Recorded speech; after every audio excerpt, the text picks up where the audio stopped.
បាទសួស្តីបងប្អូនអរគ្នាបាទថ្ងៃនេះខ្ញុំសូមលើកយកវីដេអូមួយទាក់ទងជាមួយនឹងការបដូរ damping gimbal absorber ហ្នឹងសម្រាប់អាចជាប់ទុននៅគៀនបាទរបស់ DJI Mini 3 Mini 3 Pro Mini 4 Pro គឺមានលក្ខណៈដូចគ្នាចឹងណាជាប់ទុនដែលជួយទប់លំនឹង gimbal ហ្នឹងវាមានសងខាងមានឆ្វេងស្ដាំចឹងតែខាងនេះវាមាន3រុនខាងនេះវាមាន4រុនចឹងខ្ញុំសូមលើកយករបៀបផ្លាស់ប្ដូរជ័រហ្នឹងនៅផ្នែកខាងឆ្វេងមកឆ្វេង neutral យកមើលវាមុខចឹងស្ដាំទៅយើងមកវាក្រោយវិញវាផ្នែកខាងឆ្វេងហ្នឹងជាកូដរបស់គេហៅខាងឆ្វេងបាទធម្មតា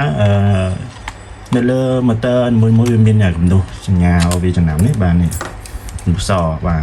កំណុះសហ្នឹងហើយណាពីទៀតក៏អត់មានទេចាំបងប្អូននៅចំណាំដល់ពេលយើងផ្លាស់ប្ដូរយើងត្រូវមើលអាកន្លែងចំណុចដែលយើងត្រូវដាក់ហ្នឹងវាមានកន្លែងដបវាមួយហ្នឹងហើយមើលទៅវាមានកន្លែងហ្នឹងតែមិនដាក់ចំកន្លែងសដើម្បីកុំឲ្យខុសវាវិញតែកាលណាយើងខុសទិសប្រវល់ទៅខាងណាខាងណីជាង gimbal យើងធ្វើការអត់ត្រូវទេអញ្ចឹងដល់ពេលផ្លាស់ប្ដូរវាដំណើរការអត់ប្រដីវាត្រូវវាឡើងចុះ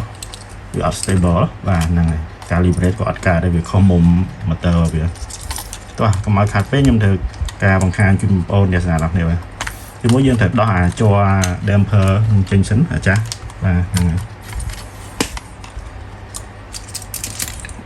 អូនរត់ទៅមកស្រួយមកដើម្បីទីវាចេញគាត់នេះវាអាចាស់នេះវាបុកបងប្អូនយើងគាត់លេងហោះបុកដាច់អស់ហ្នឹងហើយតែយើងផ្លាស់អាចាស់អញ្ចឹងយើងឆ្កឹះដៃមួយទីយើងទាញយ៉ាងអញ្ចឹងមកនេះទាញ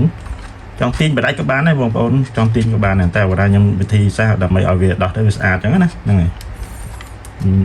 មួយទីទាញតិចមកយកមួយទៀតឆ្កឹះដៃឆ្កឹះហ្នឹងហើយ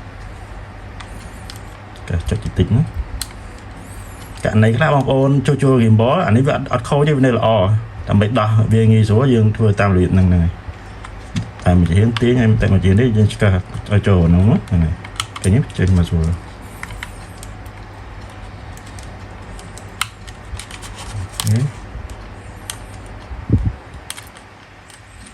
ចឹងអត់ខូចវានៅតម្រង់ដើមដែរដោយសារនេះដាច់កស៊ូនេះហើយយើងត្រូវការផ្លាស់ប្ដូរចឹង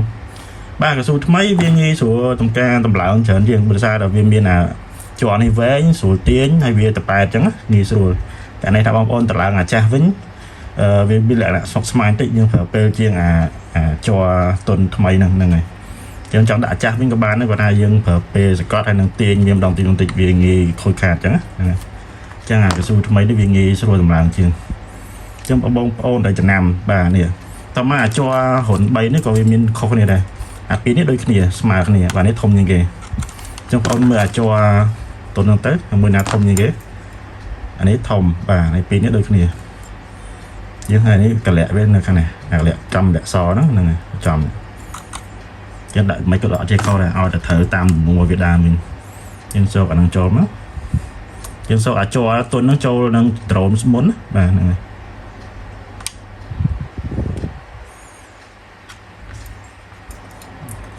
ទាញមកទាញបន្តិចបានកុំខ្លាំងពេកឲ្យចូលកន្លែងអូខេប៉ុណ្ណឹងបាន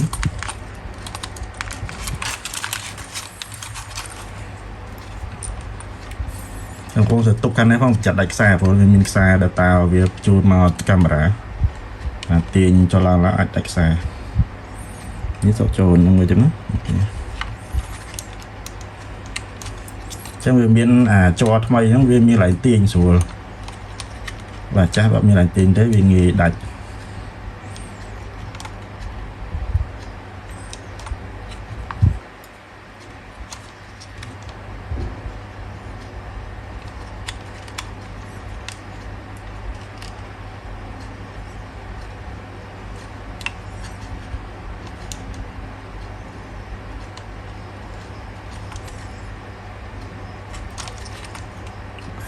រុនយើងចៀតបន្តិចពិបាកទាញគេចេញមក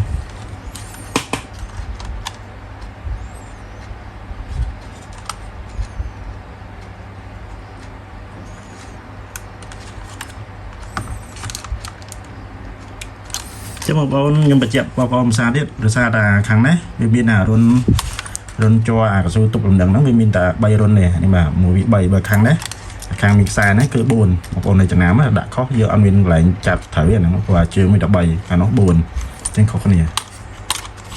ហើយបន្តមកយើងនៅកាត់អាច័រលើនឹងចេញមកហ្នឹងហើយយើងកុំកាត់ដល់គល់ពេកកាត់មកល្មមយើងអាចស្រួលពេលយើងជួសពេលក្រោយអញ្ចឹងប៉ុណ្ណឹងមកល្មម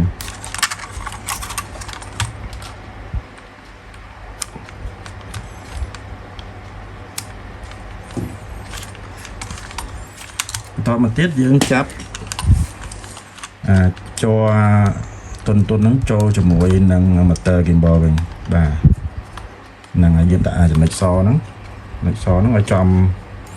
កលៈរបស់វាខ្ញុំបង្ហាញពីមុនហ្នឹងដាក់ឆ្កឹះវាចូលរុនរបស់វាវិញ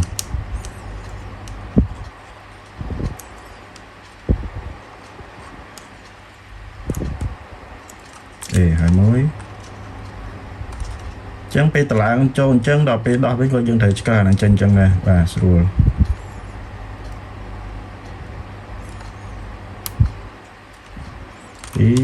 ចឹងលឿនបានគឺងាយស្រួល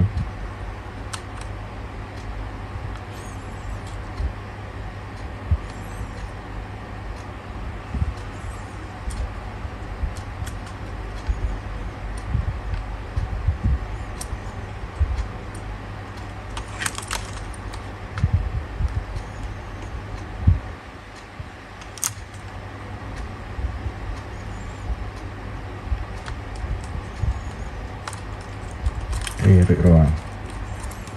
អូខេហើយបាទអញ្ចឹង gimbal នេះអត់មានបញ្ហាទេដោយសារតែខូចតែកស៊ូតុកលំនឹងទេហ្នឹងហើយដល់យើងបើកដំណើរការវាដាក់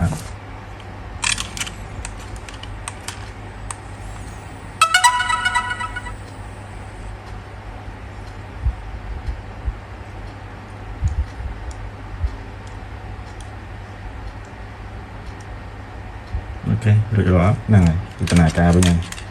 តែបងប្អូនខ្លះគាត់អត់ដឹងគាត់លេងទៅបុកប៉ះរបូតអាកស៊ូហ្នឹងហើយដាក់ចូលវិញទៅខុសមុំកាមេរ៉ាខុសមុំ motor ហ្នឹងអញ្ចឹង gimbal យើងអត់ដំណើរការទេអញ្ចឹងត្រូវការជួសជុលអ្នកអត់ដឹងដែរអាចថាជួសជុលអស់ច្រើនអានេះអស់តែតិចទេបាទដូរតែកស៊ូមួយហើយរួចរាល់បាទបងប្អូនអាចប្រើប្រាស់បានដឹងសម្រាប់ព័ត៌មានបន្ថែមជួសជុល drone ឬមួយបងប្អូនត្រូវការជួសជុលអីអាចទាក់ទងមកជាមួយនឹង page DJI Clinic Camera យើងផងបាទសូមអរគុណ